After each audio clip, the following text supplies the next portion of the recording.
বহুদিন ধরে আমার চ্যানেলটিকে যারা দেখছেন বা আমাকে সাবস্ক্রাইবার করে আমার পাশে থাকছেন এবং আমার প্রতিটি অনুষ্ঠান দেখেন এবং তারা কমেন্ট করেন এবং ভালো মন্দ তারা তাদের মতামত জানান, তাদেরকে জানাই অসংখ্য ধন্যবাদ। আজকের ভিডিওর শুরুতেই বলছি, আমার যদি অনুষ্ঠান ভালো লাগে অবশ্যই আমার চ্যানেলটিকে সাবস্ক্রাইব করে আমার পাশে থাকবেন, এইটুকু আমাকে সহযোগিতা করবেন, আপনাদের কাছে বিনীত অনুরোধ। যাই হোক, পূর্বের মতন আজকেরও নিয়ে এসেছি জেলাভিত্তিক সমীক্ষা। এই জেলাভিত্তিক সমীক্ষায় আমাদের যে টিমে কাজ করে যা এতদিন ধরে পর্যালোচনা করে যে বিশ্লেষণ করে যা পেয়েছি সেটাই আপনাদের সামনে তুলে ধরছি। কোনো কারো পক্ষপাতিত্ব করা বা কাউকে খুশি করা বা আমরা কারোর থেকে অর্থ নিয়ে এই সমীক্ষা প্রকাশ করা এরকম কোনো আমাদের মনোভাব নেই। আমাদের মতন আমরা তো সেই আকারে কোনো বড় মিডিয়া না যে আমাদের কেউ পুষবে, আমাদের কেউ টাকা দিয়ে সাহায্য করবে, আমরা তাদের চাটুয়াগিরি করব, এরকমের কোনো ব্যাপার নেই। আমাদেরকে তো কি আর বলি, আমরা হচ্ছি সমুদ্রের এক বিন্দু ফোঁটা জলের মতন, মানে বিন্দু ফোঁটা জল যেরকম ঠিক সেরকম। তো অতএব আমাদের প্রতি কারো সেরকম লক্ষ্যও নেই বা আমাদেরকে সেরকম কেউ সহযোগিতাও করে না। শুধু যদি কেউ আমাদের পাশে থাকে তাহলে আপনারা আমাদের দর্শক। যাই হোক, আপনাদের অনুমতি নিয়ে আজকের যে জেলাটি নিয়ে বলতে চলেছি সেটা হলো কলকাতা জেলা। কলকাতার প্রথম যে সমীক্ষা করছি যে কলকাতা বন্দর নিয়ে। কলকাতা বন্দর 2021 সালে তৃণমূল জয়ী হয়েছিল, 2026 সালেও এখানে তৃণমূল কংগ্রেসই জয়ী হবেন। তারপরে ভবানীপুর, বহু চর্চিত আসন, জানেন এখানে শুভেন্দু অধিকারী দাঁড়িয়েছে এবং নন্দীগ্রামে শুভেন্দু অধিকারী দাঁড়িয়েছে, কিন্তু এসআইআর এর ফলে 47,000 ভোটারের নাম কাটা গেছে। তো তা নিয়ে উচ্ছ্বাসিত বিজেপি। যতই উচ্ছ্বাসিত হোক, যতই লম্পজম্প করুক, আমাদের সমীক্ষায় উঠেছে হয়তো আগের বারের মতো 58-60 হাজার ভোটে না জিতলেও এখান থেকে মমতা ব্যানার্জি প্রায় 30,000 ভোটে জিতবেনই। 2021 সালে এখানে তৃণমূল জয়ী হয়েছিল, 2026 সালে ভবানীপুরে আমাদের সমীক্ষায় তৃণমূল কংগ্রেসই জিতবে। তারপরের যে আসনটি সেটা হলো রাসবিহারী।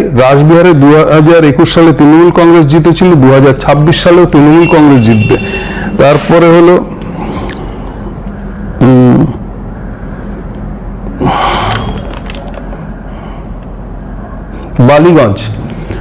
বালিগঞ্জ আসনটিতেও 2021 সালে তৃণমূল কংগ্রেস জিতেছিল, 2026 সালেও বালিগঞ্জে জিতবে। বালিগঞ্জ তৃণমূল কংগ্রেসই জিতবে, সরি কিছু মনে করবেন না, অন্য একটি জিনিস ফলো করতে গিয়ে একটু এদিক ওদিক হয়ে গেছে। 2021 সালেও বালিগঞ্জে জিতেছিল তৃণমূল কংগ্রেস, 2026 সালেও তৃণমূল কংগ্রেসই জিতবে। তারপরে চৌরঙ্গিতে 2021 সালে তৃণমূল কংগ্রেস জিতেছিল, 2026 সালেও তৃণমূল কংগ্রেসই জিতবে। তারপরে এন্টালি 2021 সালে তৃণমূল কংগ্রেস জয়ী হয়েছিল, 2026-এও তৃণমূল কংগ্রেস জয়ী হবে এখান থেকে। এখানে জানেন স্বর্ণকমল সাহা জিতেছিল 2021 সালে, এবার তার পুত্র, তাহলেও এখানেও বৃহত্তম লিড নিয়ে এই আসনটি তৃণমূল কংগ্রেসই জিতবে। বেলেঘাটাতে প্রার্থী বদল হয়েছে। পরেশ পাল বয়সজনিত কারণে শারীরিক অসুস্থতা রয়েছে, এখানে পরেশ পালের জায়গায় এবার কুণাল ঘোষ। তো অনেকেই ভাবছেন যে কুণাল ঘোষ হয়তো বেলেঘাটার থেকে হেরে যাবেন, না, এরকমের কোনো পরিস্থিতি নেই। বেলেঘাটার থেকে তৃণমূল কংগ্রেসই জিতবে 2026 সালেও, কারণ এখানে যে তাকে বিজেপি প্রার্থী করেছে, বিজেপির অন্তর্মহলে তাকে নিয়ে বিরাট ক্ষোভ। যাই হোক, জোড়াসাঁকো 2021 সালে তৃণমূল কংগ্রেস জিতেছিল, এইবারে এই আসনটি আমাদের সমীক্ষায় উঠে এসছে 50-50, কিন্তু তবুও সেই শাসিটা তৃণমূল কংগ্রেসই হাসবে, এখানে তৃণমূল কংগ্রেসই জয়ী হবে। শ্যামপুকুর 2021 সালে তৃণমূল কংগ্রেস জিতেছিল, 2026-এও তৃণমূল কংগ্রেসই জিতবে। মানিকতলায় আসনটিতে একটু টাফ ফাইট হবে, কিন্তু যতই হোক শ্রেয়া পাণ্ডে তৃণমূল কংগ্রেসই জিতবে। কাশীপুর বেলগাছিয়া 2021 সালে তৃণমূল কংগ্রেস জিতেছিল, 2026 সালেও তৃণমূল কংগ্রেসই জিতবে। যাই হোক, কলকাতার সমীক্ষা হলো, কলকাতায় 11টি আসন বিশিষ্ট এই জেলায় 11টিতেই তৃণমূল কংগ্রেসই জয়ী হচ্ছে। তারপরের একটি জেলা নিয়ে আসছি, সেটা হলো হাওড়া বালি। 2021 সালে তৃণমূল কংগ্রেস জিতেছিল, 2026 সালে তৃণমূল কংগ্রেস। উত্তর হাওড়া 2021 সালে তৃণমূল কংগ্রেস জিতেছিল, 2026 সালেও তৃণমূল কংগ্রেসই, কিন্তু এই আসনটিতে একটু টাফ ফাইট হবে, কিন্তু শেষ হাসিটা তৃণমূল কংগ্রেসই হাসবে। মধ্য হাওড়া 2021 সালে তৃণমূল কংগ্রেস জিতেছিল, 2026 সালেও তৃণমূল কংগ্রেসই জিতবে। দক্ষিণ হাওড়া 2021 সালে তৃণমূল কংগ্রেস জিতেছিল, 2026 সালেও আমাদের সমীক্ষায় তৃণমূল কংগ্রেসই জিততে চলেছে।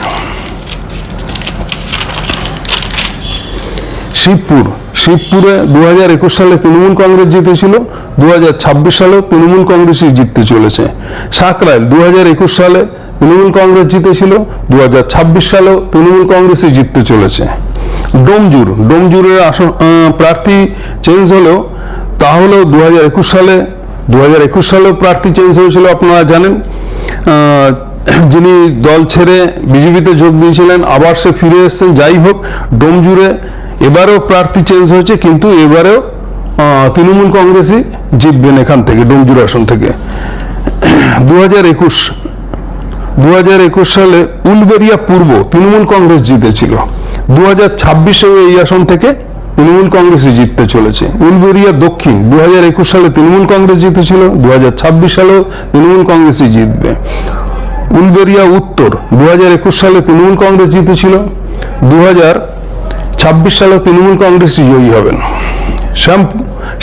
শ্যামপুরে 2021 সালে তৃণমূল কংগ্রেস জিতেছিল, 2026 সালেও তৃণমূল কংগ্রেস জিতবে। বাগনান 2021 সালে, এগুলো হচ্ছে তৃণমূলের গড়। 2021 সালে বাগনানে তৃণমূল কংগ্রেস জিতেছিল, 2026 সালেও তৃণমূল কংগ্রেসই জিতবে। উদয়নারায়ণপুরে 2021 সালে তৃণমূল কংগ্রেস জিতেছিল, 2026 সালেও তৃণমূল কংগ্রেসই জিততে চলেছে। জগৎবল্লভপুর 2021 সালে তৃণমূল কংগ্রেস জিতেছিল, 2026 সালেও তৃণমূল কংগ্রেসই জিতেছিল। 2026 সালেও তৃণমূল কংগ্রেসই এখান থেকে জয়ী হওয়ার 100% সম্ভাবনা। পাঁচলা 2021 সালে তৃণমূল কংগ্রেস জিতেছিল, 2026 সালেও তৃণমূল কংগ্রেসই জয়ী হতে চলেছেন। আমতায় 2021 সালে তৃণমূল কংগ্রেস জিতেছিল, 2026-এও এখানে তৃণমূল কংগ্রেসই জয়ী হবেন। এই গেল হাওড়া জেলার 16টি আসন বিশিষ্ট এই জেলায় তৃণমূল কংগ্রেসের সবুজ ঝড় হয়ে যাবে এক কথায়। প্রত্যেকটি আসনে তৃণমূল কংগ্রেস জিতবে। হ্যাঁ, দু একটি আসন যেটা বললাম যে আমাদের সমীক্ষায় একটু 50-50 চান্স রয়েছে, টাফ লড়াই হবে, কিন্তু শেষ হাসিটা কিন্তু তৃণমূল কংগ্রেসই হাসবে। কারণ সেই হারে এখনো এখানে বিজেপি সংগঠন তৈরি করতে পারেনি, বা লড়াকু নেতাও সেরকম নেই।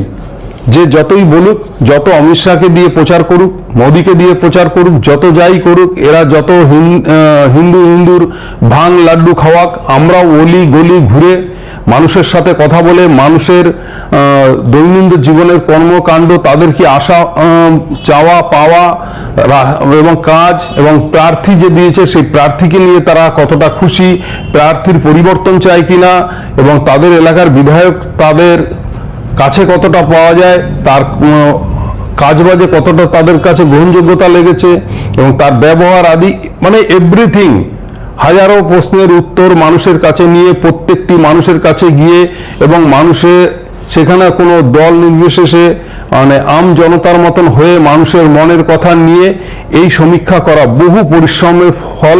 তো ভাববেন না কোনো দলের হয়ে চাটুয়াগিরি করছি এবং আপনাদের সামনে ভিডিও করার দরকার, তাই আপনাদের মন গড়া কথা বলতে শুরু করে দিয়েছি। তাই বলছি, একটু মনোযোগ করে শুনবেন এবং 4 তারিখে অবশ্যই মিলিয়ে নেবেন। আমি এও বলছি না যে 100% মিলে যাবে পুরোটা, হয়তো 2-4টে সিটের এদিক ওদিক হবে, কিন্তু রেজাল্ট এমন কিছু হেরফের হবে না। তাই হাওড়া জেলাতেও 16টি মধ্যে 16টি, মানে এখানে 16-0 হতে চলেছে, মিলিয়ে নেবেন। এই হলো হাওড়ার সমীক্ষা। যাই হোক, আজকের ভিডিওটা এখানেই রাখছি। জয় হিন্দ, বন্দে মাতরম। কেমন লাগলো, ভালো মন্দ আপনারা বলবেন, এবং আপনাদের মন্তব্য আপনারা অবশ্যই কমেন্টে জানাবেন। ধন্যবাদ।